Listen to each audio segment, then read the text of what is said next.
सर्व अच्युत गोत्रे बंधू आणि भगिनी, त्याचप्रमाणे साधू संतांना दंडोत प्रणाम.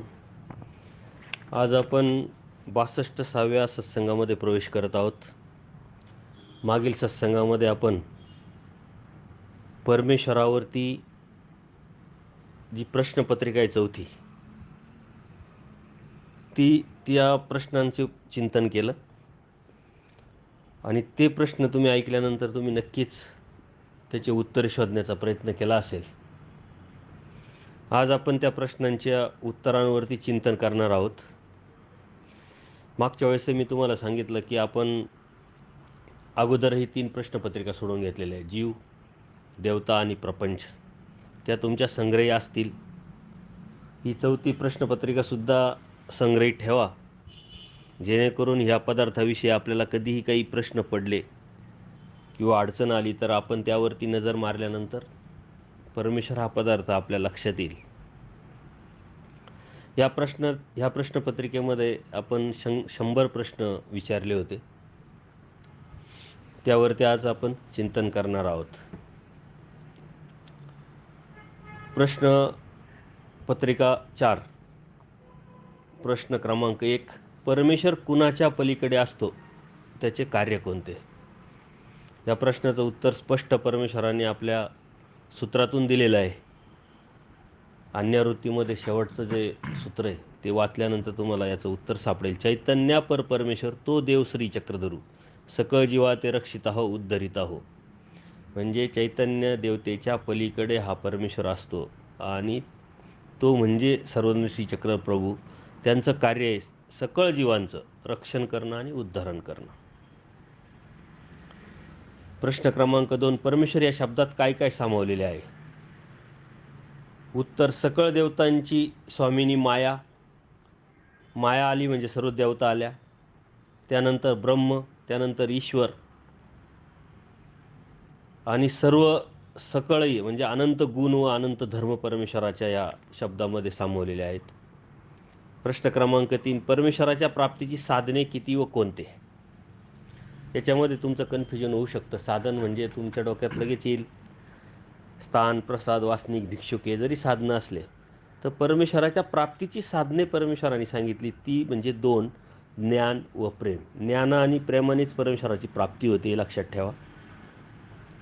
प्रश्न क्रमांक 4, परमेश्वराच्या अच्युतपद जीवाच्या कशाच्या छेदानंतर मिळते? म्हणजे परमेश्वराचं जे कैवल्यदान आहे, मोक्ष किंवा आनंद आहे, जीवाच्या अनादि अविद्या छेदानंतर परमेश्वराचे अच्युतपद मिळते. अनादि अविद्येचा छेद केल्याशिवाय परमेश्वराची प्राप्ती होत नाही आणि परमेश्वरच या अनादि अविद्येचा छेद करू शकतात. कोणताही जीव किंवा कोणत्याही देवतेचं सामर्थ्य ह्या अनादि अविद्येचा छेद करत नाही. जीव या पदार्थामध्ये आपण अनादि अविद्येविषयी चिंतन केलेलं आहे. प्रश्न क्रमांक 5, ज्ञानापेक्षा श्रेष्ठ काय, त्यातून काय प्राप्त होते? ज्ञानापेक्षा प्रेम श्रेष्ठ आहे आणि प्रेमामुळे प्रत्यक्ष ईश्वर म्हणजे परमेश्वर स्वरूपाची प्राप्ती होत असते.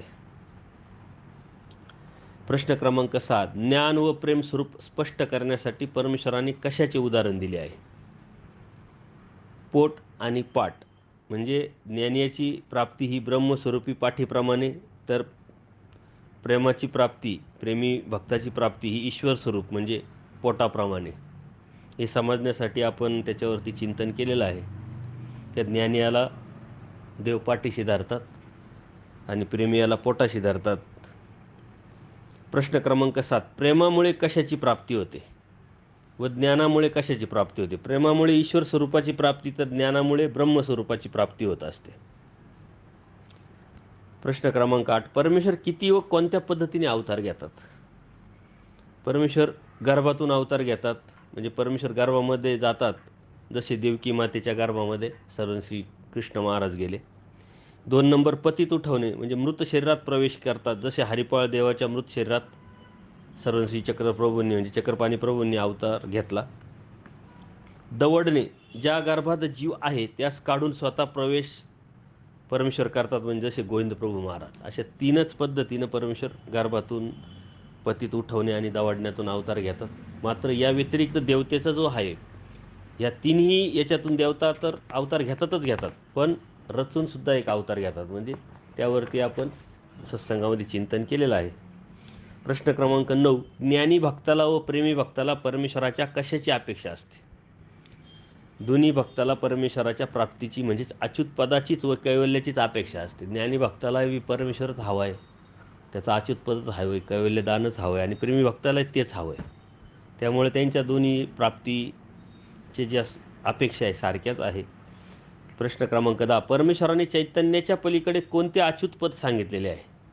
परमेश्वर स्पष्ट विचार मालिकेतल्या 81व्या सूत्रामध्ये सांगतात की चैतन्यापूर्व परमेश्वर पाविजे तो अच्युत पद बोलीचे.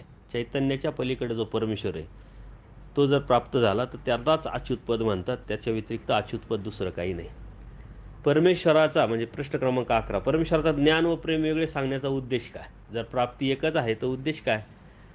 तर परमेश्वर न्यायिक असल्याकारणाने प्रेमी भक्तावरती अन्याय होऊ नये यासाठी प्राप्ती वेगळी आहे. परंतु जरी प्राप्ती वेगळी असली तरी परमेश्वराचं ते अच्युत पदच आहे. प्रश्न क्रमांक 12, ज्ञानी व प्रेमी भक्ताची यापैकी कोणाचे पद च्युत की अच्युत? दोघांचे पद अच्युतच आहे. दोघेही आनंदालाच पात्र होतात. प्रश्न क्रमांक 13, परमेश्वराच्या अवताराचे प्रकार किती व कोणते? म्हणजे परमेश्वराच्या अवताराचे प्रकार ते 5 आहे. एक परदृश्य अवतार, अवरदृश्य अवतार आणि उभयदृश्य अवतार. हे तिन्ही व्यतिरिक्त चौथा आहे पराच्छादनीचा अवरदृश्य अवतार आणि 5वा अवर आच्छादनीचा परदृश्य अवतार. आता याच्यामध्ये आपलं कन्फ्युजन होऊ शकतं की पर आणि आवर आणि आच्छादनीच्या याच्यामध्ये नेमका फरक काय? तर पर म्हणजे देवतेच्या पलीकडं, आवर म्हणजे परमेश्वराच्या अलीकडं आणि आच्छादनी जरी अलीकडं आणि पलीकडचा जरी अवतार असला तर त्यामध्ये मात्र ती प्रवृत्ती असते आणि सर्व शक्ती असतेच. परंतु परमेश्वराच्या खावणीनं किंवा परमेश्वराच्या कडेनी आच्छादन करून उभयदृश्य अवतार आणि अवरदृश्य अवतार असे अवतार होतात. म्हणून त्याला आच्छादनीचा परदृश्य व आच्छादनीचा अवरदृश्य म्हणतात.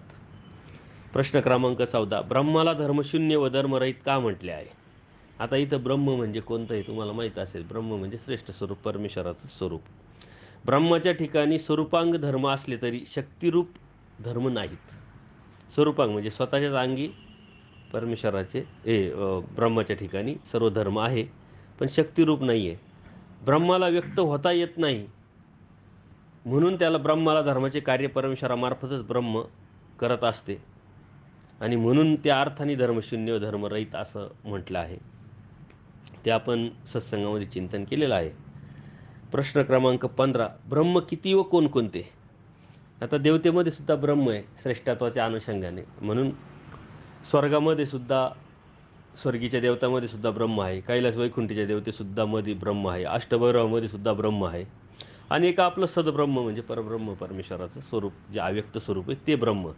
म्हणजे असं त्या अनुषंगाने जर आपण घेतलं तर 4 ब्रह्म होतात. प्रश्न क्रमांक 16, ब्रह्माच्या ठिकाणी धर्म कोणत्या स्वरूपाचे आहेत? धर्म सर्व धर्मशून्य म्हणजे ब्रह्म सकळ धर्मरहित असे आपण त्याचं चिंतन केलेलं आहे. ब्रह्माच्या ठिकाणी जे धर्म आहे ते म्हणजे कोणत्या कार्याला कार्य करू शकत नाही, ते अव्यक्त स्वरूपी. म्हणून मग त्या अनुषंगाने ब्रह्म सकळ धर्मरहित परमेश्वराने सांगितलेलं आहे. ब्रह्म आपल्या धर्माचे कार्य कोणाच्या मार्फत करत असते? कार्य तर होतं पण मग कोणाच्या मार्फत? स्वतः नाही करू शकत. तर ब्रह्म आपल्या धर्माचे जे कार्य ईश्वर स्वरूपाच्या मार्फत करत असते. म्हणजे आपण सत्संगामध्ये चिंतन केलेलं आहे की परमेश्वराच्या ठिकाणी म्हणजे व्यक्त होण्याची शक्ती आहे ते ब्रह्माच्या ठिकाणी नाही आहे. म्हणून ब्रह्म परमेश्वराच्या मार्फत व्यक्त होतं अप्रत्यक्षरित्या आणि कार्य करतं. प्रश्न क्रमांक 18, परमेश्वराचे स्वरूप सामर्थ्य किती? अनंतपट आहे. सांग कृष्णा. अनंतपट. अनंतपट म्हणजे परमेश्वराचे जे स्वरूप आहे ते असं 10-10 पटीत बसत नाही. आपण म्हणतो ना कर्मभूमीची देवतेपेक्षा 10 पट वरची देवता. तर 10-10 पटीमध्ये सर्व देवता येतात. परंतु चैतन्य देवतेपर्यंत हा नियम लागतो. चैतन्य देवतासुद्धा अनंतपट आहे. त्याच्या पलीकडं परमेश्वर आहे म्हणून तो अनंतपट आहे. अनंत ब्रह्मांडांना परमेश्वर व्यापून आहे आणि म्हणून अनंतपट आहे. त्या 10 पटीत चैतन्य देवता पण बसत नाही आणि परमेश्वर पण बसत नाही. परमेश्वराच्या त्रंश अंशात कोणाकोणाचे स्वरूप अंतर्भूत आहे व त्यास कोणता परमेश्वर म्हणतात?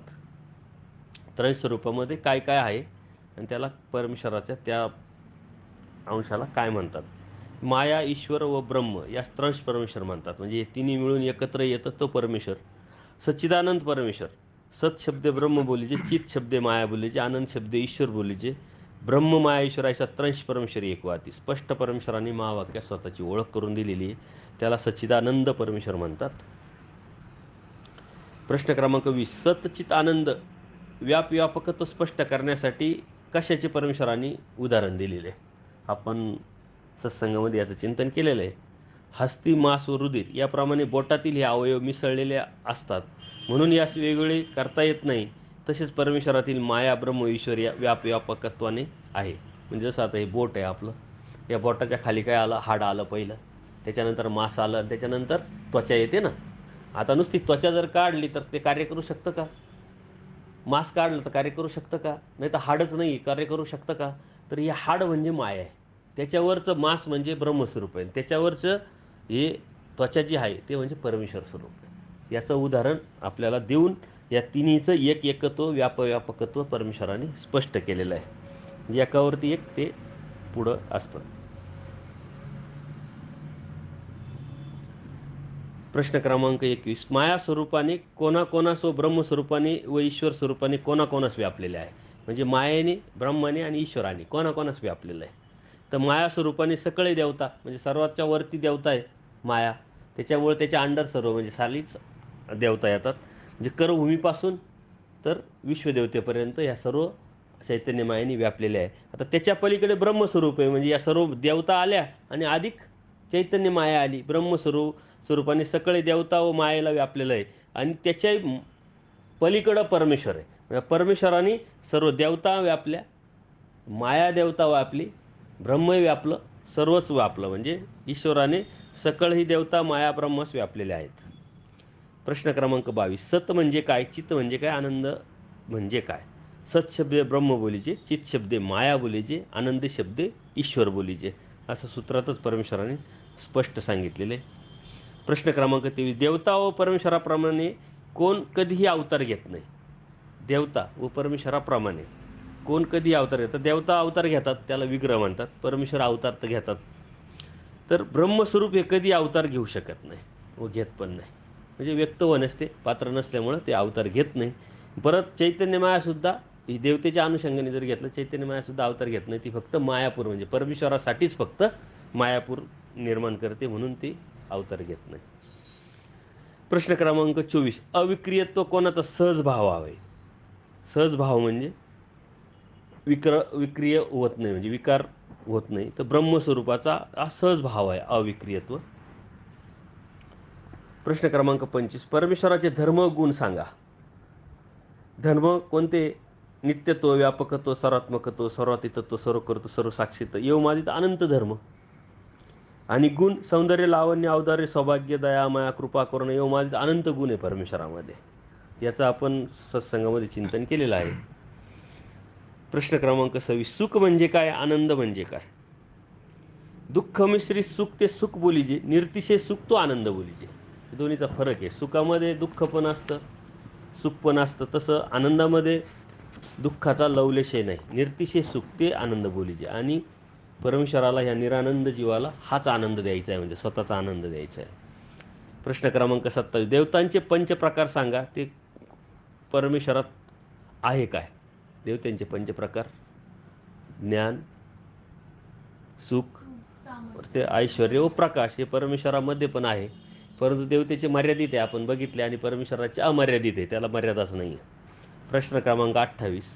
आणि याच्यामुळंच कन्फ्युजन झालं. आपण जेव्हा मूळ सृष्टीमध्ये परमेश्वराने आपल्याला मायेच्या तमी भागातून काढलं, तर आपल्याला देवतेकडे ज्ञान, सुख, सामर्थ्य, ऐश्वर्य, प्रकाश दिसले आणि परमेश्वराकडे दिसले.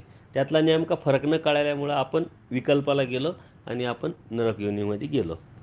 परंतु आता ज्ञानाने शाब्दरूप ज्ञानाने आपल्याला कळालं की बाबा देवतेच्या ज्ञान, सुख, सामर्थ्य, ऐश्वर्य, प्रकाश आणि परमेश्वराचे ज्ञान, सुख, ऐश्वर्य, प्रकाश याच्यामध्ये नेमका फरक काय? प्रश्न क्रमांक 28. परमेश्वराच्या शक्तीत काय काय येते? चेतनाशक्ती म्हणजे सकळे देवता, सर्व देवता ह्या परमेश्वराच्या. जड शक्ती म्हणजे गुण, धर्म, ज्ञान, विज्ञान हे जड शक्तीमध्ये येतात.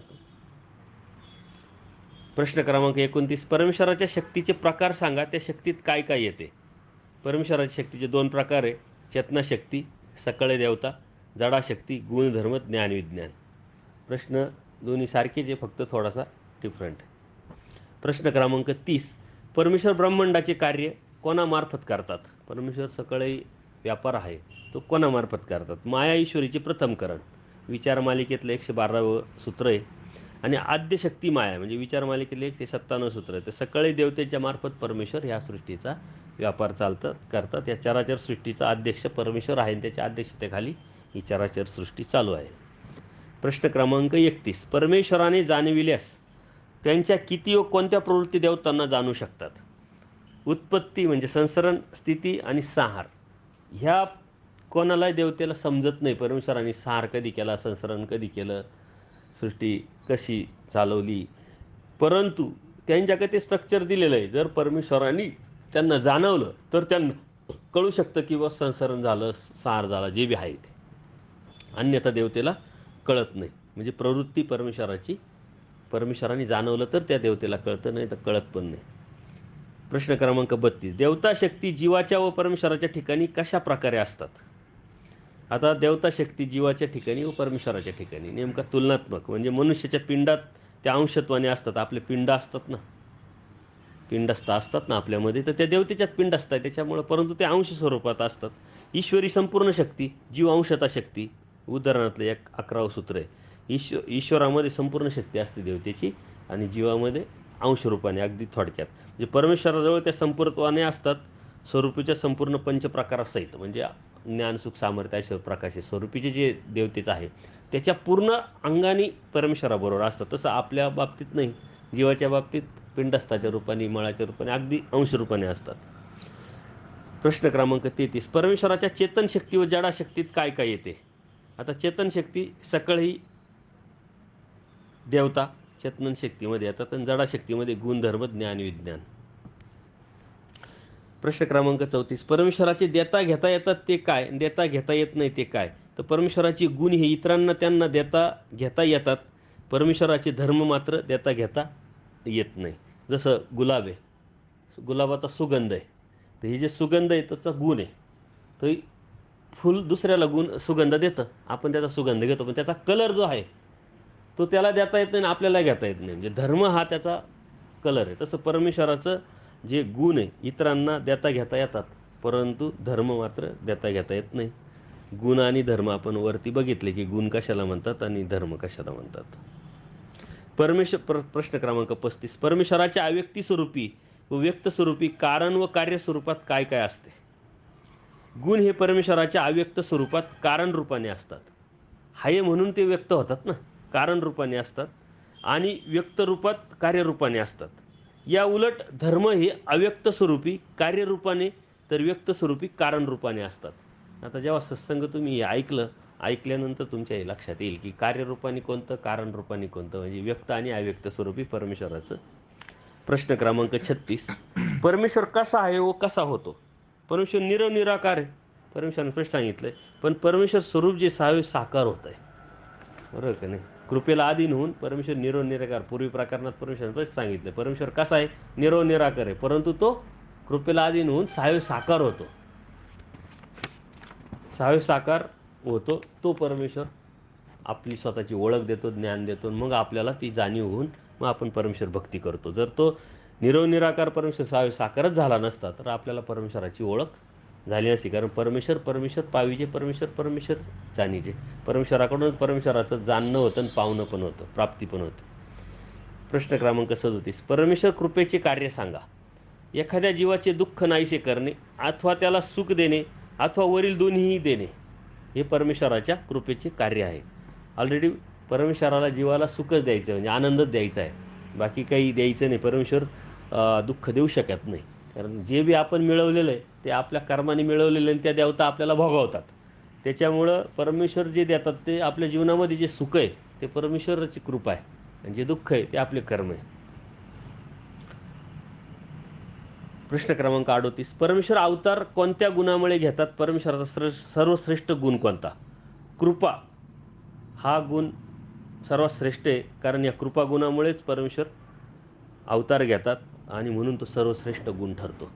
कृपा अवश्य किंवा कृपेला अधीन होऊन परमेश्वर साकार होतो.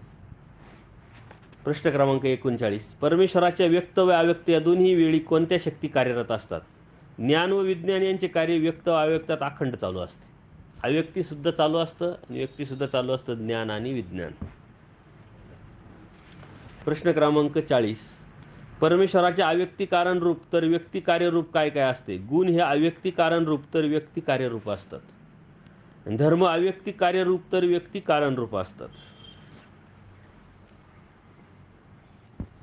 प्रश्न क्रमांक 41. परमेश्वराच्या ज्ञान व विज्ञानाचे कार्य कोणते? ते कोणत्या वेळी परमेश्वर करतात?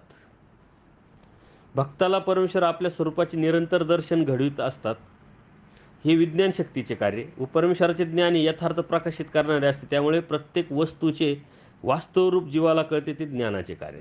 म्हणजे ज्ञान आणि विज्ञान. विज्ञानाचं काय की अभावाचा भाव, भावाचा अभाव, म्हणजे नाही आहे पण दाखवणे, आहे पण न दाखवणे, त्याचं विज्ञानाचं कार्य असतं. पण ज्ञान काय, जे जसं आहे तसं जाणणे म्हणजे ज्ञान. परमेश्वर हे ज्ञानाचं कार्य आहे. प्रश्न क्रमांक 42. विज्ञान शक्ती व ज्ञानशक्ती व्याख्या सांगा. म्हणजे विज्ञान म्हणजे काय, ज्ञान म्हणजे काय? विज्ञान शक्ती म्हणजे विपरीत, वेगळे ज्ञान. याच विज्ञानाद्वारे परमेश्वर भावाचा अभाव व अभावाचा भाव करतात. असे नानाविध चमत्कार परमेश्वर जे करतात ते विज्ञान शक्तीद्वारे. आणि ज्ञानशक्ती जे जसे आहे तसे जाणीजे म्हणजे ज्ञान. जे जे आहे ते नेमकं सांगणं म्हणजे ज्ञानाचं कार्य. आता प्रश्न क्रमांक 43. श्रीकृष्ण महाराज सरंशी चक्रप्रभूंनी विज्ञानातील लीळा सांगा. आता विज्ञानातील लीळा श्रीकृष्ण महाराजांनी तुम्हाला भरपूर सांगता येतील. जे सर्व बाल ज्या लीळा आहे त्या परमेश्वराच्या साऱ्या विज्ञानातल्या लीळा आहे. म्हणजे पुतना, गोवर्धन पर्वत उचलणं, पुतनाचं वध करणं, कालियामर्दन, या सर्व ज्या आहे ह्या परमेश्वराच्या सर्व विज्ञान लीळा आहे. आणि सरस्वती चक्रप्रभूंच्या बाबतीतसुद्धा ज्या हंसा देवी होत्या त्यांना सतत परमेश्वराची मूर्ती दिसायची. किंवा ते लिंबाचं झाड होतं, ते पाला गोड लागायचा, भक्त म्हटले का गोड आहे का, परमेश्वर म्हणतात परत घ्या, परत खायचं का, आंबट लागायचा. तर अशा अभावाचा अभाव, भावाचा अभाव करणं, हे अशा अनेक लीळा स्वामींच्या सुद्धा आहे की त्या आपल्याला विज्ञानाच्या माध्यमातून सांगता येतील. याचं तुम्ही लीळाचरित्रात जाऊन संशोधन करू शकता. प्रश्न क्रमांक 44. देवतांच्या विद्या सामर्थ्याला काय म्हणतात व का? तर परमेश्वर स्वरूपी देवतांच्या विद्यांची जी सामर्थ्य असतात ते विद्यारूप विज्ञान. देवतांच्या विद्या या अयथार्थ किंवा विपरीत ज्ञान प्रकाशित करणाऱ्या असल्याने ज्ञान विज्ञान त्यांना म्हणतात. म्हणजे देवतांच्या ज्या विद्या आहे त्या विपरीत विद्यारूप, विपरीत म्हणजे वेगळ्या अभाव रूप असल्यामुळं त्याला त्या ज्ञानविज्ञान म्हणतात. प्रश्न क्रमांक 45. परमेश्वराची भक्ती करणारे लोक किती व कोणकोणते? दुःखी, म्हणजे दुःख घालवण्यासाठी, आपल्या जीवनाचं दुःख आहे ते कमी व्हावं म्हणून परमेश्वराची भक्ती करणारे असतात. गरीब लोक आहे, पैसे मिळावे, दृष्टपर जे आहे ते, काहीतरी मला धन मिळावं. अज्ञानी लोक आहे ज्ञानप्राप्तीसाठी. आणि ज्ञानी निष्काम भावाने अहेतुक सेवेसाठी. म्हणजे ज्ञानी भक्त परमेश्वरात मात्र सर्वात प्रिय आहे. आणि असे 4 प्रकारे आता: दुःखी, गरीब आणि अज्ञानी व ज्ञानी. प्रश्न क्रमांक 46. परमेश्वराची दाने किती व कोणती? परमेश्वर जे दान देतात त्याचं चार दाने, ते लीळादान, ग्रहणादान, कैवल्यदान व संबंधदान, असे 4 दानाद्वारे परमेश्वर.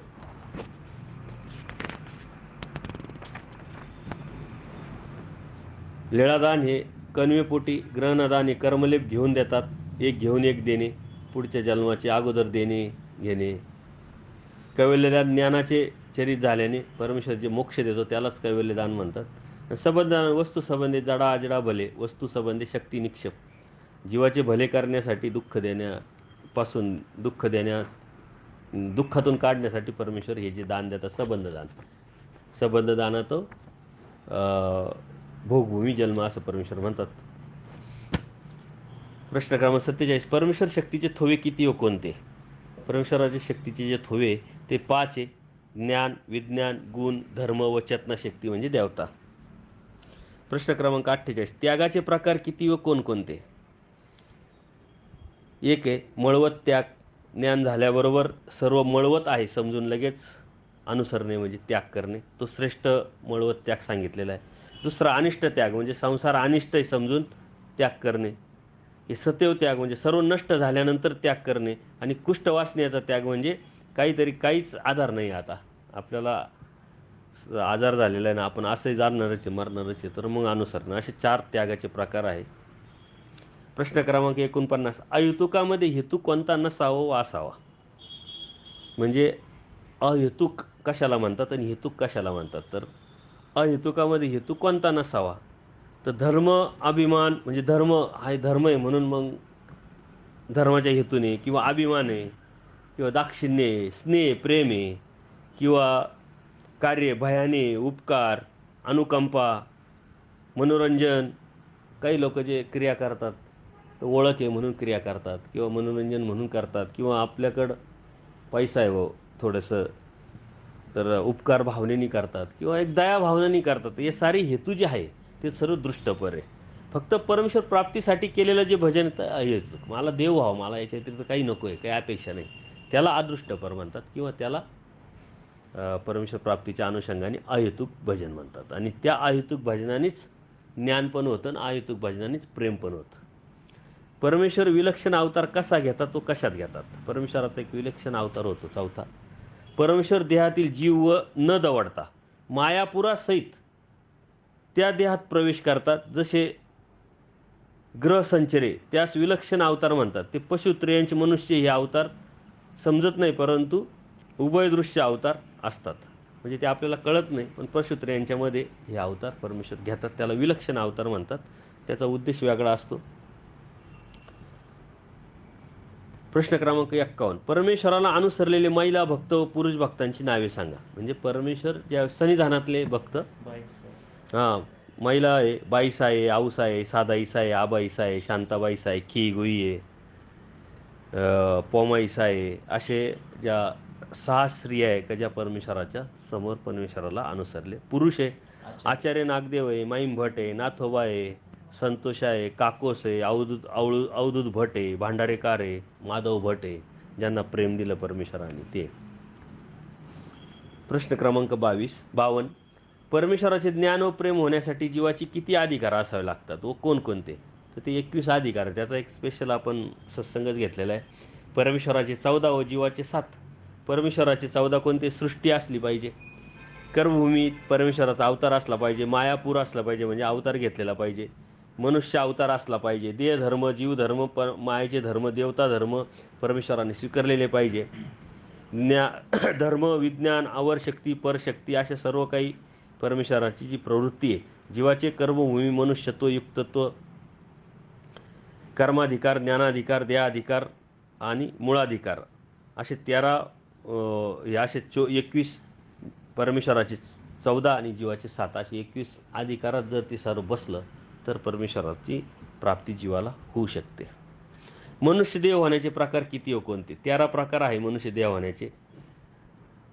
भजनातव, वरातव, शापातव, युगीचा धर्म, परत युगी हिनावला, वरील युगीचा आचार, खालील युगीचा वरील युगी आचार, परत भेद व अभेदवादावरती प्रतिती, कर्मवादावरती प्रतिती, संबंध दानातव, लीळा दानातव, विपरीत वेदातव व विज्ञानातव, अशा प्रकारे 13 प्रकारे मनुष्यदेह जीवाला होत असतात. हे आपण बघितलं एका सत्संगामध्ये.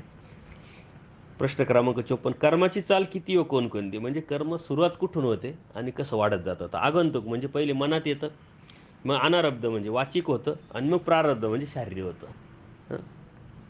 आगंतुक, अनारब्ध, प्रारब्ध म्हणजे मानसिक, वाचिक आणि शारीरिक. प्रश्न क्रमांक 55, कर्मभोग किती पर्यायाने भोगले जातात व कोणकोणत्या? 4 पर्यायाने: क्रिया पर्याय, युग पर्याय, देवता पर्याय व असंत पर्याय यांनी जीवाचे हे जे कर्मभोग आहे ते भोगले जातात. प्रश्न क्रमांक 56, क्रियेचे प्रकार किती व कोणकोणते? त्यांची व्याख्या सांगा. म्हणजे लेपरूप क्रिया आणि निर्लेपरूप क्रिया आपण हे बघितले. ज्या क्रियेने लेप लागतो त्यास लेपरूप क्रिया म्हणतात. म्हणजे मनुष्यदेहाचा, पशुत्रयांचा लेप जो लागतात त्याला, ज्या क्रियेत लेप लागत नाही पण चिन्ह लागतात त्यास निर्लेप क्रिया म्हणतात. म्हणजे अंतिकेची, प्रीतिदेह, चौकडी, भावसाधना, आत्मोपास्ती यांची जे चिन्ह लागतात आणि त्या चिन्हानुसार पाहूनच मग देवता या त्या जीवाला भोगवत असतात. प्रश्न क्रमांक 57, कर्माचे प्रकार किती व कोणते? 13 प्रकार येतात कर्माचे. आगंतुक, अनारब्ध, प्रारब्ध, मानसिके प्रारब्ध, वाचिके प्रारब्ध, शारीरिके प्रारब्ध, म्हणजे एक मुख्य बाकी अनुषंगिक असे 13 प्रकार आपण कर्मामध्ये बघितलेले. कर्म या सत्संगामध्ये काही मुख्य असतात, काही मानसिके असतात, काही वेगवेगळ्या प्रकारे. प्रश्न क्रमांक 58, नरक किती प्रकारचे असतात व कोणकोणते? 13 प्रकारचे आपण नरक हा सत्संगामध्ये घेतलेले. आंतिक, प्रेतदेह, ग्रहत्व 8, रौरव, चौकडी, जडत्व, चलद्रूप, पशुप्राणी, मुंगी, चावल्याचं दुःख त्यांना सतत असतं. मनुष्याचे अंतकरण दुखावल्याने चलद्रूपाचं नरक लागतं. आणि स्थावराचं आपण चलद्रूप मारलं म्हणजे आपल्याकडून काही प्राणी मारले गेले तर ते स्थावराचं म्हणजे वृक्ष, वेली, तर त्यांना मुंगळा चावल्या इतकं दुःख कंटिन्यू असतं. चलद्रूपाच्या हननाने स्थावर व स्थावराच्या हननाने चौकडीची पुरवणी होते. म्हणजे एकावर एक ते आधारित असतात. कोणत्या कर्माने कोणते नरक लागतात हे स्पष्ट आपण नरक या 13 विधी नरक या सत्संगामध्ये घेतलेलं आहे. प्रश्न क्रमांक 59, चौपदार्थ कोणते? त्याचे कार्य, कारण, स्वरूप, लक्षण सांगा. चौपदार्थ जीव, देवता, प्रपंच व परमेश्वर. कार्य त्याचं जीवाचं जे आहे संत कर्म अर्जकत्व हे मिळवणं, योग्य अयोग्य कर्म करायचं, त्याचं कार्य जीवाचं. प्रश्न क्रमांक 60, बोध नसताना त्याग करणारे जीव किती प्रकारचे व कोणते? 9 प्रकार त्याच्यात. त्रासाचे म्हणजे त्रास होतो म्हणून अनुसरण, दुकाळीचे म्हणजे दुष्काळ पडला, भयाभेन म्हणजे भीती आहे, नरकाची भीती, आप्ताचं वाक्य कोणीतरी आपलं म्हणतंय म्हणून अनुसरण, देखोविखी अरे चांगलं आहे पाहून, किंवा सवेल्व म्हणजे मित्रामुळे आप्ता म्हणून, वेदातव कीर्तीचा व नवस जाप्य, नवस वगैरे केलेला आहे. कोणी म्हणतं ना अरे मी या आजारातून निघालो मग मी अनुसरण करेल, मग त्यांनी एक प्रकारे नवस केला. तर त्या पद्धतीनं असे बोध नसतो त्यांना, परंतु ते अनुसरतात. पण पुढं जाऊन त्यांना ती चाल तयार होते. प्रश्न क्रमांक 61, विधीचे प्रकार किती व कोणते? 2 प्रकार असतात. नित्यविधी, तर ते नित्यविधी आटन, विजन, भिक्षा, भोजन, स्मरण, प्रसाद, सेवा, निद्रा ह्या नित्यविधी असतात.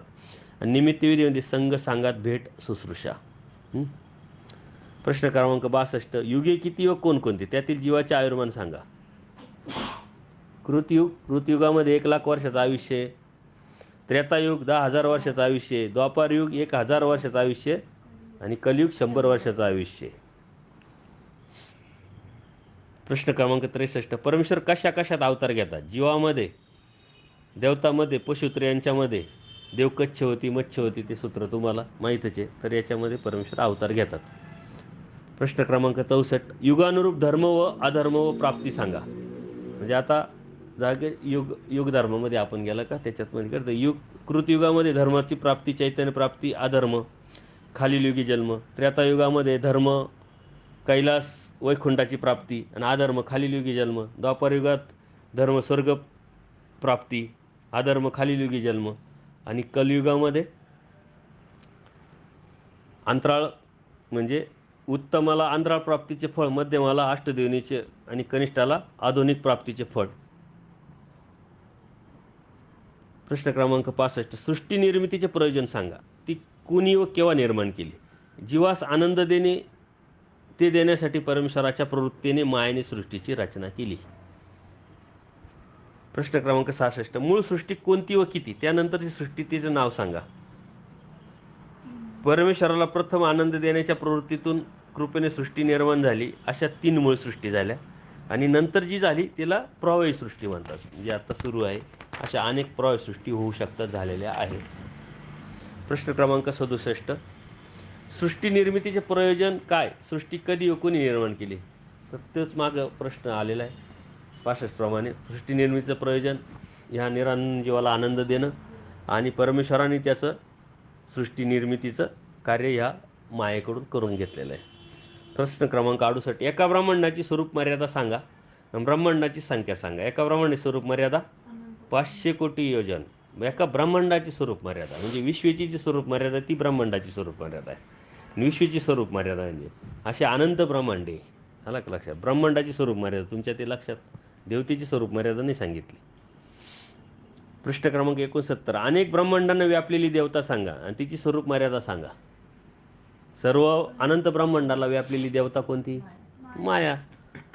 अनंत ब्रह्मांडाला ती व्यापलेली असते आणि तिची जी स्वरूप मर्यादा आहे ती अनंत पट आहे, कारण अनंत ब्रह्मांडाला ती व्यापलेली असल्यामुळे. प्रश्न क्रमांक 70, विष्णूचे प्रकार किती व कोणते? आता लोक म्हणतात ना, विष्णूचा अवतार आहे, हा अवतार, तो अवतार. तर विष्णू किती आहे?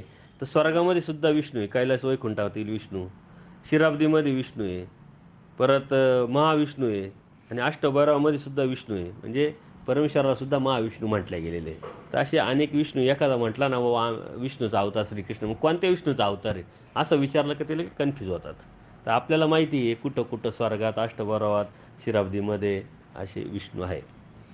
प्रश्न क्रमांक 71, परमेश्वर जीवाच्या कशाचा छेद करतात व कधी करतात? अनादि अविद्येचा छेद करतात. शाब्द ज्ञान, अप्रोक्ष ज्ञान, सामान्य ज्ञान आणि विशेष ज्ञानानंतर परमेश्वर या जीवाच्या अनादि अविद्येचा छेद करतात, कधीही नाही करत. व्यक्त होण्यास कोण पात्र आहे आणि कोण नाही? व्यक्त होण्यास ईश्वर पात्र आहे, ब्रह्म नाही, म्हणजे अव्यक्त आणि व्यक्त स्वरूप. प्रश्न क्रमांक 73, ब्रह्मस्वरूप आपले कार्य कोणाच्या मार्फत करते व का करते? ब्रह्मस्वरूप आपले कार्य ईश्वराच्या मार्फत करते, कारण ब्रह्म व्यक्त होण्यास पात्र नाही म्हणून कार्य नाही, आणि म्हणून ते परमेश्वराच्या मार्फत आपले कार्य करत राहतात. प्रश्न क्रमांक 74, सौंदर्याची व औदार्याची व्याख्या. परमेश्वर सांगतात सौंदर्य म्हणजे काय. सौंदर्य, लावण्य, औदार्य, सौभाग्य, अशा परमेश्वरामध्ये जे गुण आपण बघितले, जो अवयव जसा असावायच हवा तसा तो असणे म्हणजे सौंदर्य. अवयवांचे जे चांगले किंवा यथायुक्त तो जे आहे, योग्य अयोग्यता न बघता. औदार्याची व्याख्या काय आहे की योग्य अयोग्य न बघता, कृतकर्माकडे लक्ष न देता, लहान मोठे किंवा क्रियेकडे न बघता आणि कोणत्याही प्रकारची परतीची अपेक्षा न करता एखादी वस्तू कायमस्वरूपी देणं म्हणजे औदार्य, आणि ते परमेश्वरच करू शकतात.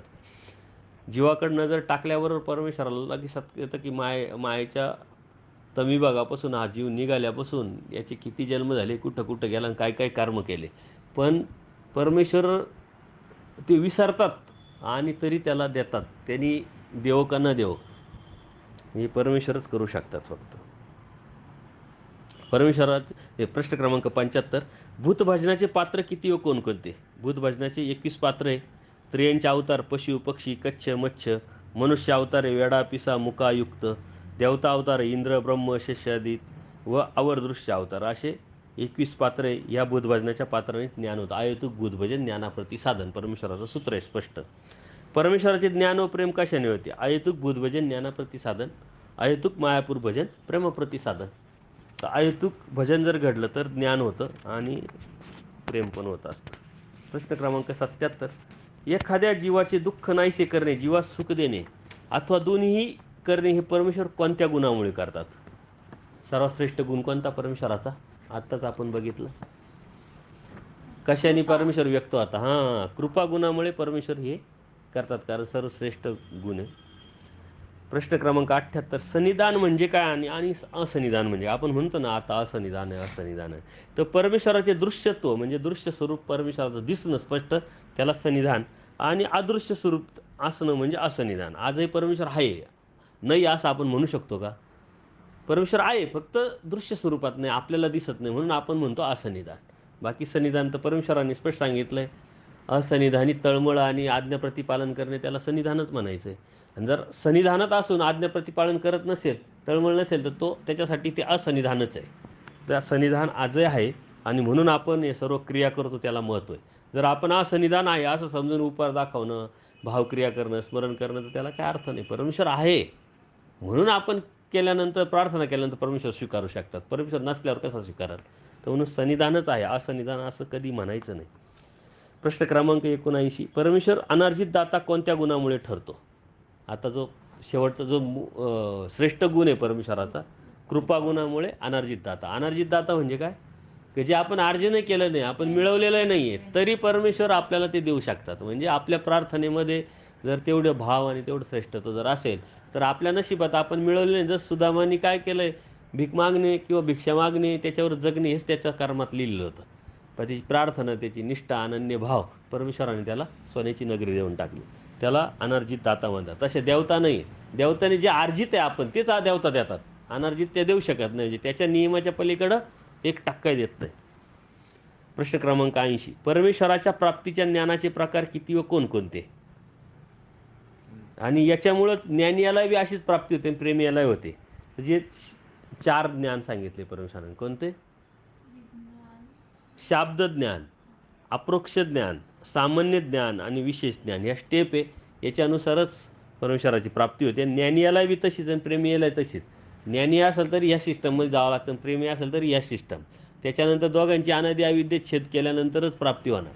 असं काही नाही का बा प्रेमी याला वेगळं, पण फक्त प्रेमी याला परमेश्वर करून घेतात आणि ज्ञानी याला करावं लागतं, हे आपण सांगितलं. त्याच्यासाठी एक उदाहरण मी देत असतो की जसं दोन डोंगर आहे, एका डोंगरावरून दुसऱ्या डोंगरावर जायचं आहे, पण त्यांच्यामध्ये खूप मोठी जंगल आहे, नद्या आहे, खूप मोठे हिंस्र प्राणी वगैरे सर्व आहे.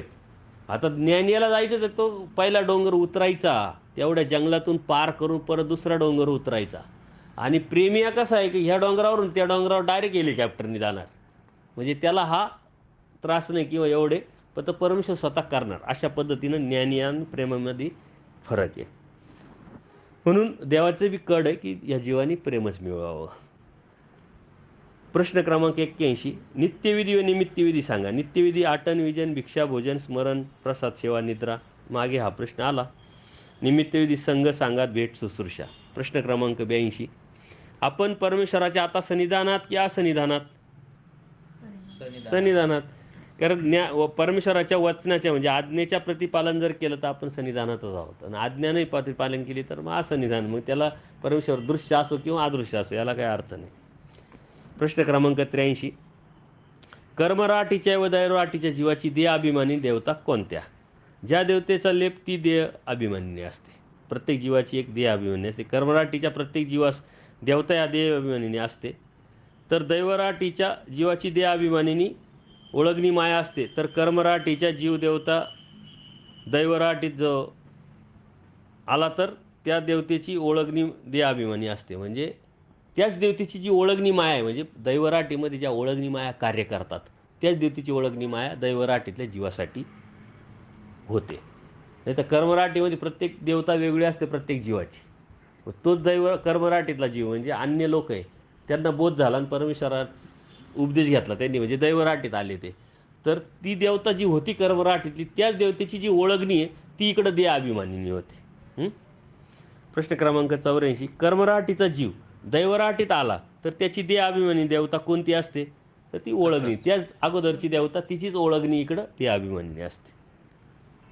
प्रश्न क्रमांक 85, संलग्न कोण, त्याचे कार्य सांगा. संलग्न कोणाचा अंश आहे? मायेचा. मायेचा जीवात चिकटलेला जो अंश आहे त्याला संलग्न म्हणतात. त्याचे कार्य जीवात चेष्टकत्व करणे. आगंतुकाचे अनारब्ध, अनारब्धाचे प्रारब्ध करणारा, चेष्टकत्व करणारा हा मायेचा एक विभाग आहे, त्याला संलग्न म्हणतात. कर्मराटीमध्ये हा संलग्न जो आहे तो पुढे असतो कर्मराटीमध्ये, म्हणून त्यांची कर्माची गोष्ट ते एवढे विचार करत नाही. दैवराटीत तुम्ही जितकं धर्म सांभाळाल त्या पद्धतीनं मग तो हा संलग्न पाठीमागे जातो, तो आपल्याला चेष्टा करतो, करत नाही. या संलग्नामुळेच लोक चुकीचे कर्म करतात. आणि हा जो संलग्न आहे मायेच्या तमविभागात होतो आपण पहिल्या मूळ सृष्टीच्या अगोदर, तेव्हापासून जो संलग्न आहे तोच प्राप्तीपर्यंत राहणार आहे, तो बदलत नाही. मग आपण कोणत्याही कर्मफळामध्ये जावं, कुत्र्या हो, मांजर हो, डुक्कर हो, स्थावरात जावं, कोणते नरक भोगो, किती जीवामध्ये जन्माला येऊ आपण, नर तोच संलग्न राहतो प्राप्तीपर्यंत. मग अनादि अविद्येचा छेद केल्यानंतर आपल्याला परमेश्वराची प्राप्ती होते आणि हा संलग्न मायेच्या विभागातला तो मायेला त्याला बी मग त्या पद्धतीने प्राप्ती भेटते. प्रश्न क्रमांक 86, दैवराटीचे पुरुष भेद सांगा. म्हणजे दैवराटीतले कसे कोणते कोणते पुरुष येतात? सर्वात अगोदर दर्शनीय, म्हणजे काही बोध नसतो, उपदेश नसतो, पण दर्शन घेण्यासाठी येतात काही लोक. चला एक आहे की नाही, आपल्याबरोबर आलेलं राहतं, तो दर्शनीय. मग वेदवंत, आवड निर्माण होते, मार्गाची आवड असते, स्थानाची आवड असते, याच्याबरोबर मित्र गेले, कोणी आपल्याबरोबर नातेवाईक आले, मग त्याला बोध होतो. म्हणजे बोधवंत, म्हणजे जीवदेवता प्रपंच आणि परमेश्वर आणि देवतेतला परमेश्वरातला फरक समजणं म्हणजे बोधवंत. त्याच्यानंतर तो ज्ञानीय होतो, त्याला चार पदार्थाचं जसं आहे तसं कार्यकारण स्वरूप लक्षण कळतं, तो ज्ञानीय. नंतर तो ज्ञानी अनुसरतो, तोच अनुसरलेला जीव भक्त होतो, आणि तोच भक्त गदबुदिया सुद्धा होऊ शकतो. जर तो अनुसरला नाही, ननुसरला, तर तो गदबुदिया किंवा मग प्रमादीसुद्धा होतो.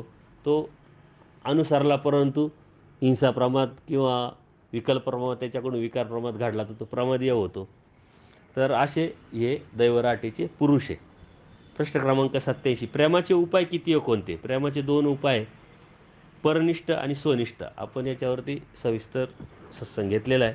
परनिष्ठ म्हणजे दुसऱ्याकडून, स्वनिष्ठ म्हणजे स्वतःकडून प्रेमाचे उपाय जोडता येतात. प्रश्न क्रमांक 88, साधनं किती व कोणकोणती? आता जे ढोबळमानाने आपण जे साधनं, त्या साधनाद्वारे परमेश्वर प्राप्तीच्या या रस्त्यावरती आपण धार्मिकता करतो ते म्हणजे स्थान, प्रसाद, वासनिक आणि भिक्षुक यांच्याकडून आपण हे साधन ढोबळमानाने सांगतात. प्रश्न क्रमांक 89, परमेश्वराचे स्थानाचे प्रकार व किती कोणते? आपण स्थान करायला जातो तिथं लिहिलेलं राहतं बघा स्थानाचे प्रकार, त्याला स्थानाचे प्रकार म्हणतात. आसनस्थान, वस्तीस्थान, कुडीस्थान, अवस्थान, स्थान, महास्थान, निद्रास्थान, चरणचारी उभी राहणे, आरोगण स्थान, परत मर्दना मादने स्थान, वेडे स्थान, अवलोकन स्थान, दीर्घ परिश्रय, लघु परिश्रय, विहरण स्थान, असे वेगळे जे प्रकार असतात त्याला स्थानाचे प्रकार म्हणतात. स्थान जरी कोणते असलं तरी परमेश्वराची शक्ती तिथं निक्षेप केलेली असते, म्हणून सर्व स्थानं हे आपल्याला वंदनीय आहे. त्याच्यामध्ये आपण वर्गीकरण हे माहितीसाठी आहे. याचा अर्थ बाबा या स्थानामध्ये कमी शक्ती, त्या स्थानामध्ये जास्त शक्ती आहे, ही आपली मानसिकता आहे, ती चुकीची आहे.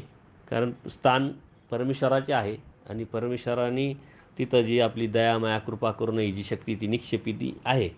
त्याच्यामुळं आपण असं वर्गीकरण करू नये की महास्थान आणि मग तिथं गेल्यावरच आपल्याला नवस फेडला जाईल किंवा तिथं जाऊन विडा वाहणं हे चुकीचं आहे. ही आपली मानसिकता अज्ञान आहे, अन्यथा ज्ञान आहे. प्रश्न क्रमांक 90, संहाराचे प्रकार किती व कोणकोणते? महासंहार कधी होतो? तर संहाराचे प्रकार आहे अवांतर सार, युगांतीचा सार आणि महासार. आता समग्र जीवांना ज्ञानपाळी जेव्हा फिरते, एकही जीव ज्ञानपाळी फिरण्यासाठी शिल्लक नाही राहिला त्यावेळेस महासार होतो. परमेश्वर मायेला सृष्टी संहाराची प्रवृत्ती जाणवितात आणि त्यावेळेस तर एक जरी जीव असला का जो ज्ञानी भक्ती ज्याला 4 पदार्थ कळतंय, समजतंय किंवा त्याची अजून वेळ आली नाही किंवा त्याची पाळी आली नाही त्या सृष्टीमध्ये, तरी संहार परमेश्वर करत नाही. असे अनंत जीव हे कंटिन्यू कार्य चालतं. महासार कधी होतो की एकही जीव आता ज्ञान देण्यासाठी शिल्लक नाही आहे आणि ज्ञानी पण नाही आहे, असा कोणता जीव नसेल तरच सृष्टीचा सार होतो. आता अवांतर सार, युगांतीचा सार आपण एका सत्संगामध्ये घेणारच आहोत. सर्व श्रीचक्र प्रश्न क्रमांक 91, सर्वज्ञ श्रीचक्र प्रभू हेच श्रीकृष्ण महाराज आहे, याचे किती प्रमाण आपल्याला लीळेंमधून देता येतील? ना अन्य माणसाला जेव्हा आपण बोलतो की श्रीकृष्ण महाराज हे श्रीचक्र स्वामी आहे, तर आपल्याला ते सांगता आलं पाहिजे. मग आपल्या अमरावतीची लीळा सांगता आली पाहिजे. औसा देवीला परमेश्वर स्पष्ट सांगते, साचोकार श्रीकृष्ण आता तुम्हाला आम्ही मार्ग दाखवणार आहे, तुम्ही या मूर्त्या वगैरे फेकून द्या, आहे की नाही. परत मेहकरला स्वामी श्रीकृष्ण महाराज स्वामी श्रीचक्रधरांनी गोकुळाष्टमीच्या दिवशी श्रीकृष्ण महाराजांचं बालस्वरूप दाखवलं, म्हणजे तेच श्रीकृष्ण म्हणून दाखवलं ना.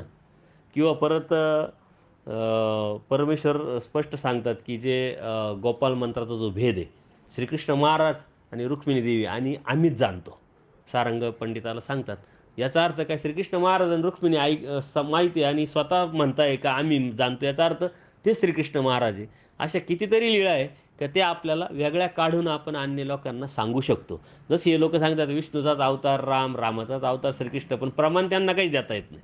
तसं आपल्याकडं प्रमाण पाहिजे की स्वामी श्री चक्रधर हे श्रीकृष्ण महाराज कसे, तर याचं प्रमाण आपल्याला लीळेमधून देता आलं पाहिजे. त्याच्यासाठी तुम्ही सर्व जे ह्या ज्या लीळा आहे वेगळ्या काढा, संग्रही करा आणि याच्यावरती आपण एक सत्संग वेगळा घेतलेला आहे गोकुळाष्टमीच्या निमित्ताने, त्याच्यात आपण ह्या लीळा सर्व कव्हर केलेल्या आहे.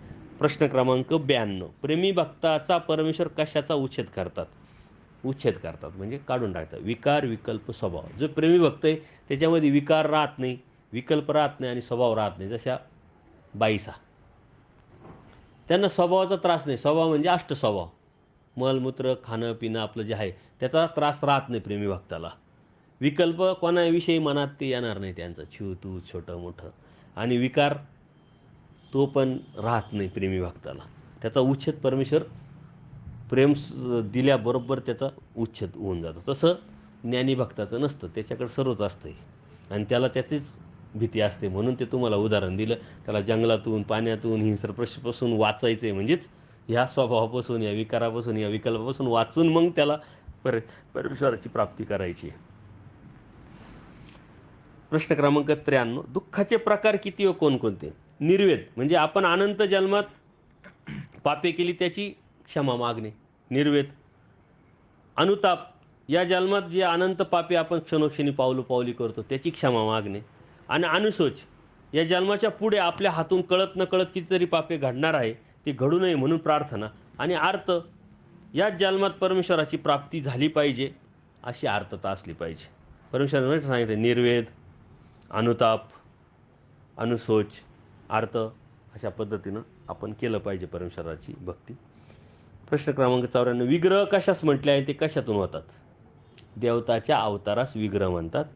ते अव्यक्तातून होतात, म्हणजे ब्रह्मांडातून त्या होत नाही किंवा विग्रहातून विग्रह होत नाही. म्हणजे एका अवतारापासून देवतेचा अवतार होत नाही. तसं परमेश्वराचं वेगळं आहे.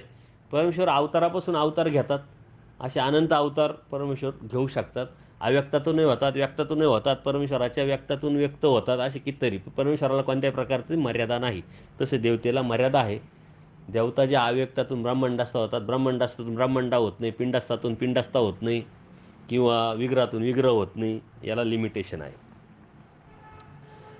प्रश्न क्रमांक 95, जीवास बोध व बोधशक्ती कोणाकडून होते? एका सृष्टीत जीवास बोध किती वेळा होते? बोध आणि बोधशक्ती परमेश्वराकडूनच. स्पष्ट सांगितलं, परमेश्वराकडून बोध आणि बोधशक्ती होते. पण एका सृष्टीत एका जीवाला एकदाच बोध होतो. म्हणून जर तो दवाडला तर त्याची संधी परत पुढच्या सृष्टीतच. म्हणून ह्या बोधाचा आपण संधी घेतली पाहिजे. जर ती दवडली तर मग अनंत दुःखच दुःख आपल्याला भोगावं लागतील. म्हणून आत्ता नाही तर कधीच नाही, अशा पद्धतीनेच आपण धार्मिकता आणि परमेश्वर प्राप्ती केली पाहिजे, अन्यथा दुःखच दुःख आहे. प्रश्न क्रमांक 96, संन्यास व अनुसरण म्हणजे काय? आता आपण सहजासहजी संन्यासाला अनुसरलेला म्हणतो आणि अनुसरलेला संन्यासी म्हणतो. तर परमेश्वराने स्पष्ट त्याचे दोन्हीचे बी व्याख्या सांगितल्या. राग, द्वेष, काम, क्रोध, मद, मत्सर यांचा त्याग म्हणजे संन्यास. आणि अनुसरण म्हणजे काय? येत अधीन होई जे म्हणितले ते की जे ते अनुसरण. म्हणजे काय की अनुसरण्याची पहिली पायरी संन्यास आहे, संन्यासाच्या दुसरी पायरी अनुसरण आहे. सर्वात पहिले म्हणजे आपण प्रॅक्टिस करतोय राग, द्वेष, काम, क्रोध, मद, मत्सर यांचा त्यागाची. आणि मग त्याला कशाचीच अपेक्षा नाही, फक्त देव हवा हीच अपेक्षा. आणि परमेश्वराच्याच अधीन व्हायचं आणि परमेश्वर जो म्हणल तेच करायचं. त्याच्यात पर्याय नाही, कॉम्प्रोमाइज नाही, लवचिकता नाही. परमेश्वर एक आहे परमेश्वर, त्याला अनुसरलेलं म्हणतात. आणि परमेश्वराने स्पष्ट सांगितलं अनुसरल्याचा देव, जो असा अनुसरलेला आहे त्याला मी भेटेल, असं स्पष्ट परमेश्वराने आपल्याला म्हणजे प्रॉमिस केलेलं आहे, वचन केलेलं आहे. प्रश्न क्रमांक 97, स्मरणाचे प्रकार किती व कोणते? चतुर्विध स्मरण, नाम, लीळा, मूर्ती, चेष्टा. आपल्याला स्मरण करतो, पण कसं करायचं आहे? नाम घ्यायचं, लीळा घ्यायच्या, मूर्ती आणि चेष्टा आठवायची. चतुर्विध स्मरण सांगितलंय. मग अवयवक्रम, अवतारक्रम, व्यक्तिक्रम, असे वेगवेगळ्या क्रमाने दिनचर्याक्रम आपण याची बी स्मरण करतो. कशाचं? आपण सकाळ, दुपार, संध्याकाळ जे हे करतो ना, देवपूजा करताना काय करतो आपण? पूजा अवसर. पूजा अवसर कसा आहे? क्रमानुसार आहे. परमेश्वर उठले, मग हे केलं, मग ते केलं, त्याच्यानंतर ते केलं, तर तो क्रमानुसार. तर असंच केलं पाहिजे असंही नाही, फक्त परमेश्वराच्या लीळा आठवलं पाहिजे, नाम आठवलं पाहिजे, क्रमानेच व्हायला पाहिजे. मागं पुढं झालं तरी चालतं, पण स्मरण केलं पाहिजे, एवढं मात्र नक्की. प्रश्न क्रमांक 98, वैराग्य व विरक्तीची व्याख्या सांगा. या मूत्र फलोपभोग विरागो वैराग्यम. हे वैराग्याची परमेश्वराने आचारातल्या 34व्या सूत्रामध्ये स्पष्ट सांगितले की या मूत्र म्हणजे इथलं पण, देवतेचं पण, परमेश्वराच्या बी याचं कशाची अपेक्षा न ठेवणं. कशाचीच अपेक्षा नाही, कोणत्याच फळाची अपेक्षा नाही, त्याला वैराग्य म्हणतात. आणि ही लोकांचे दुःख, देवता, फळाचे सुख किंवा यांच्यावरून ज्या मनुष्याचे मन उठले तो वैरागी मनुष्य समजावा. म्हणजे त्याला कशाचीच अपेक्षा नाही. आणि खरूच खाजविना तो विरक्त. विरक्ताची व्याख्या सांगितली. तो इतका त्याच्यावर संयम आहे, त्याचा नियम आहे. नियमन त्यांनी एवढं केलेलं आहे का आपण आता खरूच हा आजार आता निघून गेला, पूर्वी व्हायचा तर तो असा विषय होता का तो खाज यायची आणि खाजवल्याशिवाय मनुष्य राहतच नव्हता. पण खरूच जरी त्याला झाली तरी तो खाजवत नाही, तो विरक्त. म्हणजे इतकं त्यातून तो बाहेर पडलेला आहे, कोणत्याही प्रकारची त्याला अभिलाष नाही. प्रश्न क्रमांक 99, परमेश्वर प्राप्तीसाठी जीवाला काय काय करावं लागेल? काय करावं लागेल? पहिले नामधारक, मग वासनिक, मग दीक्षित, मग संन्यासी, मग अनुसरण.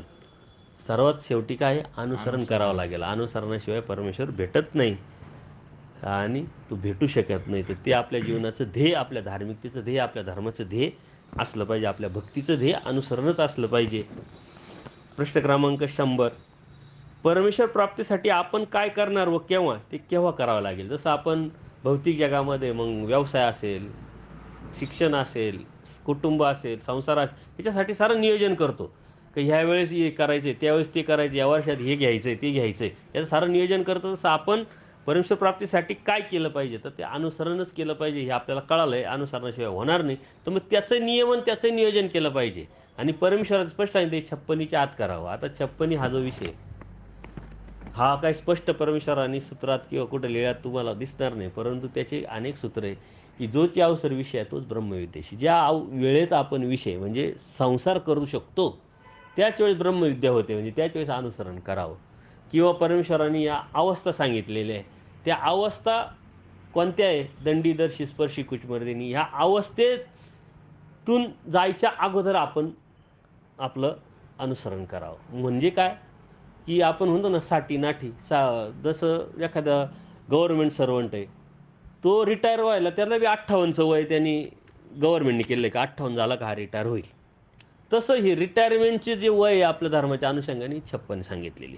56च्या आत आपण अनुसरण करण्याचा प्रयत्न करा. बरं ठीक आहे, एखाद्याचं 56 उलटून गेली, त्याला माहीत नव्हतं. मग त्याने अनुसरणच करू नये का? करावं. परमेश्वर म्हणतात, एक हात तुटला मग दुसरा हात त्यांनी काय तो बळच तोडावा का? नाही. म्हणजे याचा अर्थ काय? की अनुसरलं जर 56च्या आत नसेल, तर त्याला पुनःसंबंध होत नाही. म्हणजे परमेश्वर प्राप्ती. परंतु 56च्या नंतर जर अनुसरला, त्याला पुनःसंबंध होणार नाही, पण नरक चुकतील. त्याला तो नरकात जाणार नाही. म्हणजे कितीतरी मोठं गिफ्ट परमेश्वर देतात आहे. तर त्याच्यामुळं आणि तो पुढच्या याच्यामध्ये देहामध्ये परमेश्वर भरोशाचा त्याला प्राप्तीला नेतील. पुनःसंबंध 56च्या आत जर केलं अनुसरण, ते सिद्धीस गेलं, तर परमेश्वराचा पुनःसंबंध भेटू शकतो. आत्ताच या मिनिटात तुम्ही नियोजन केलं तर होऊ शकतं. परंतु ज्यांचं वय निघून गेलं आहे आणि त्यांनी अनुसरण केलं, तर त्यांचं नरक चुकतील. या काय नरकात तो जाणार नाही. पुढं चाल तयार होईल. काय? जाणून बुजून नाही केलं 56 नंतर. जाणून बुजूनचा विषय नाही. जर त्याला ज्ञान झालंय, तर त्यांनी केलंच पाहिजे. ज्ञान कशासाठी झालं? बोध परमेश्वराने कशासाठी दिला? त्यांनी केलंच पाहिजे. जाणून बुजून नाही. हां, एखादा व्यक्ती आहे, की ज्याला तो उपदेश घेतलाय, पण त्याला कोणी सांगितलं नाही किंवा त्यांनी अभ्यास न केल्यामुळे त्याला कळालं नाही. कळत-नकळत त्याच्याकडून 56 उलटल्या गेली. परंतु तरीही त्यांनी अनुसरण केलं, तो नरकात तर जाणार नाही आणि ते सिद्धीस नेलं, तर परमेश्वर अनर्जित दाता आहे. परमेश्वराने ठरवलं तर काय होऊ शकतं. परंतु धर्मशास्त्राच्या अनुषंगाने आपण हे म्हणतो. तर ही माहिती म्हणूनही माहिती म्हणून घ्यायची राहते. याचा अर्थ परमेश्वर देणार नाही असं नाही. तो अनर्जित दाता आहे. त्याच्यामुळं तो देऊ शकतो. आज आपण ह्या 4थ्या प्रश्नपत्रिका सोडून घेतली. त्याचं चिंतन केलं. तुम्ही संग्रहित ठेवा आणि तुम्हाला काही अडी-अडचणी असेल तर नक्कीच प्रश्न तुम्ही विचारू शकतात. अनेक सत्संगामध्ये आपण यावरती वेगळं चिंतन करत असतो. त्या चिंतनातून आपण पुढं जात असतो. तर स्टेप बाय स्टेप आपण ह्या गोष्टी जर केल्या, जीवाने जीव पदार्थ समजून घेतला, देवता पदार्थ, प्रपंच पदार्थ समजून घेतला आणि परमेश्वर तरच समजू शकतो. परमेश्वराचं आपण चिंतन केलं, शब्दाचं चिंतन केलं आणि आज ही आपण प्रश्नपत्रिका सोडून घेतलेली. त्या प्रश्नपत्रिकेचं चिंतन आपण वारंवार जर करत राहिलो, तर आपल्या डोक्यामध्ये त्या सतत गोष्टी येत राहतील. कारण हे जे ज्ञान आहे, याच्यामध्ये सातत्य जर नाही ठेवलं, तर आपण विस्मरणात जातो. आणि प्रत्येक गोष्टीमध्ये आपल्याला सातत्य ठेवावं लागतं. आपण दररोज जेवण करतो, दररोज अंघोळ करतो, दररोज दात घासतो. आपण असं कधीच करत नाही, की आज दात घासले, चला उद्या नाही घासायचे. मग प्रत्येक गोष्टीत जर सातत्य ठेवलं, तर याच्यातही आपण सातत्य ठेवलं पाहिजे. आता प्रत्येक सत्संग 1-1 तासाचा, एकदा ऐकला, दोनदा ऐकला, तुम्ही परत वारंवार ऐकू शकत नाही. परंतु हे प्रश्नपत्रिकेचे जे सत्संग आहे, जीवाचे 2 सत्संग आहे. म्हणजे कसे? की पहिल्या सत्संगामध्ये प्रश्नपत्रिका सांगितली, दुसऱ्या सत्संगामध्ये उत्तरपत्रिका दिली. तसंच देवतेचं आणि तसंच प्रपंचाचं आणि तसंच परमेश्वराचं.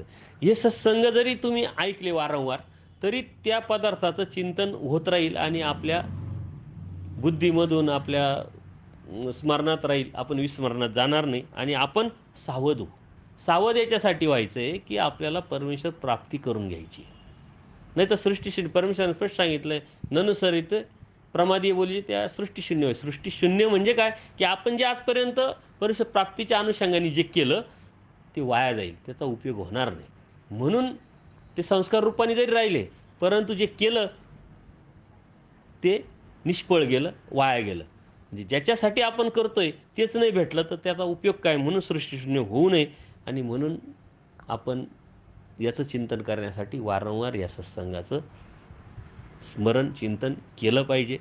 आणि आपल्याला खूप मोठं भाग्य आहे की उभयदृश्य अवतार आपल्याला भेटलेला आहे. आचार्य नागदेव स्पष्ट सांगतात की ह्या अवताराकडून जो उद्धारणार नाही तो कोणत्याच अवताराकडून उद्धारणार नाही. कारण का? की उभयदृश्य अवतार आणि ह्या अवताराला जीव उद्धारण्याचं व्यसन. जीव उद्धारण्याचंच व्यसन असल्यामुळं परमेश्वर ह्या जीवाला कळत नकळत निमित्त करून दया, माया, कृपा करून याचं कार्याने या जीवाला घेऊनच जाणार आहे. म्हणजे आपल्याला घेऊनच जाणार आहे. फक्त आपल्याला थोडासा प्रयत्न करायचा आहे. खूप जास्त नाही, थोडासा प्रयत्न. तर आपलं सर्वांचं अनुसरण घडो. आपण प्राप्तीला जाऊ. ह्याच शुभेच्छा. दंडोत प्रणाम, दंडोत प्रणाम, दंडोत प्रणाम.